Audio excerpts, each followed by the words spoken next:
ओम श्री सरस्वत्यै नमः। नमस्कारः।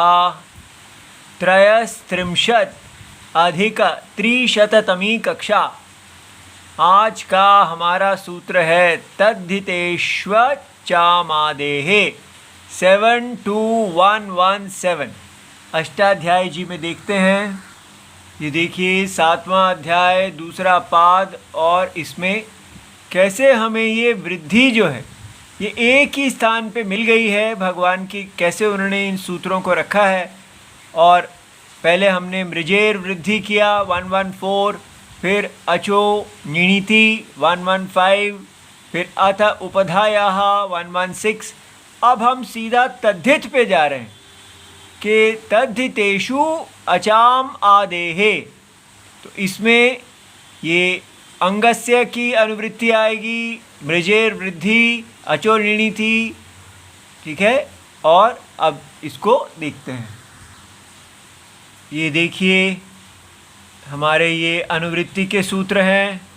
अंगस्य के अधिकार को याद कर लेना चाहिए, तो सारे शब्द मिला के हो जाते हैं। इसमें से निकलता है तद्धितेषु सप्तमी विभक्ति बहुवचनम, अचाम षष्ठी विभक्ति बहुवचनम, अच का षष्ठी, और आदेह षष्ठी विभक्ति एक वचनम।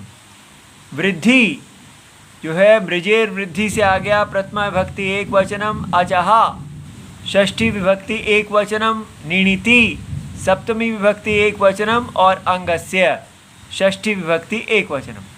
अब इन शब्दों को जोड़ के हमको पूरी वृत्ति बना देनी है, ठीक है। तो काशिकाकार क्या वृत्ति बनाते हैं, ये देखिए वृद्धि ही भवति, वृद्धि होती है। और कैसे, अंगस्य अचाम आदेः अचः स्थाने वृद्धिर्भवति। अंग के, जो अंग है उसके अचों के, जो अचों के बीच में जो आदि सबसे पहला अच है उसके स्थान में वृद्धि होती है। कब होती है? तद्धिते ङिति णिति च प्रत्यय परतः। जब तद्धित संज्ञा वाले नित और णित प्रत्यय परे हों, ठीक है। तो इसको कैसे तोड़ लेना चाहिए? जो प्रथमा विभक्ति, पहले पूछें आदेश, इसका आदेश क्या है? इसको कहते हैं आदेशस्य आकांक्षा। तो क्या आदेश है यहाँ पर? तो वृद्धि ही भवति, वृद्धि का आदेश हो रहा है। और अब हम कहेंगे वो वृद्धि कस्य स्थाने भवति, किसके स्थान में होती है? स्थानी कौन है? तो अंगस्य अचाम मध्ये, जो अंग के अच हैं, अच माने सारे स्वर हैं, उन स्वरों के बीच में जो आदि आदेः अचः स्थाने, जो आदि अच है उसके स्थान में वृद्धि ही भवति, ठीक है। तो ये सारे षष्ठी जो है इकट्ठी कर ली। अंगस्य अचाम मध्ये आदेः अचः स्थाने, तो षष्ठी के साथ स्थाने का संबंध हो गया, ठीक है। अब हम कहते हैं कि कस्मिन् निमित्ते, किस निमित्त के होने पर ये अंग के अचों के आदि में जो अच है उसके स्थान में वृद्धि होती है। तो आया, अब ये सप्तमी इकट्ठी कर ली। तद्धिते, जो तद्धितेषु बहुवचनम था उसको हमने एक वचन कर लिया, क्योंकि हमारा ङित और ङित ये दोनों एक वचन है, ठीक है। तो तद्धिते ङिति णिति च प्रत्यये परतः। जब तद्धित संज्ञा वाले ङित और ङित दोनों में से कोई प्रत्यय परे बाद में हो, ठीक है। ऐसे कर लेने से ये वृत्ति अच्छी तरह समझ में आ जाती है। तो अब इसके तीन भाग हो गए, पहला आदेश, दूसरा स्थानी, और तीसरा निमित्त। किसके निमित्त पर, किसके स्थान में क्या होता है, ऐसे, ठीक है। अब ये देखिए, अब प्रश्न है कि यहाँ पर अचाम, ये जो षष्ठी है इसका अर्थ हमने अचाम मध्य कैसे लिया?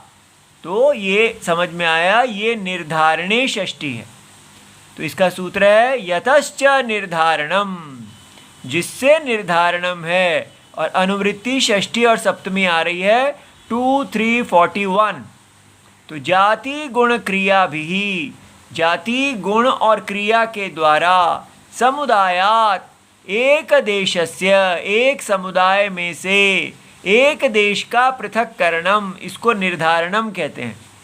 तो यतः माने यस्मात् निर्धारणम, जिस समुदाय से, यतः यस्मात् समुदायात् निर्धारणम भवति ततः षष्ठी सप्तम्यौ विभक्ति भवतः। तो जिस भी से भी आपको, हम तो अच, यहाँ पर अचों का समुदाय है, सारे अचों में से हम निर्धारण करना चाहते हैं कि जो पहला वाला अच है उसमें होगा, इसलिए अचाम लगा के बन गया अचाम मध्य। ठीक है, तो ये सूत्र याद कर लेना चाहिए। अब प्रश्न है कि यहाँ पर ये स्थाने कहाँ से आ गया, अचाह स्थाने कैसे आया? तो हमारा ये परिभाषा सूत्र है स्थाने, षष्ठी स्थाने योगा 1:149। तो अस्मिन् शास्त्रे अनियत योगा, अनियत संबंध, जिस षष्ठी का किसी के साथ कोई संबंध ना हो तो ऐसी षष्ठी स्थाने योगा मंतव्या, उसकी स्थाने के साथ संबंध किया जाता है। जैसे यहाँ पर देखिए, तो हम यहाँ कह रहे हैं तद्धित प्रत्यय, नीति नीति प्रत्यय परे होने पर अंग के अच का आदि अच, अच का वृद्धि होती है।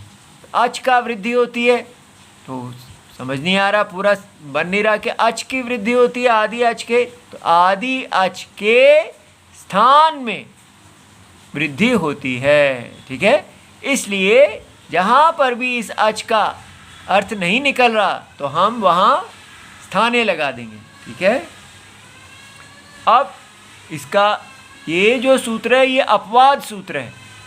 यह सूत्र अचोर्णिति, अचोर्णिति ने कहा था कि नीति नीति सामान्य कोई भी प्रत्यय हो तो अंगस्य अजंतस्य अंगस्य, अजंत अंग वाला जो भी अंग है उसका माने अंत्य, अंत वाला अच का वृद्धि होनी चाहिए।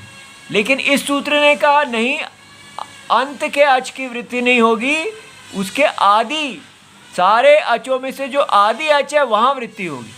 तो ये केवल तद्धितों में ऐसा होगा।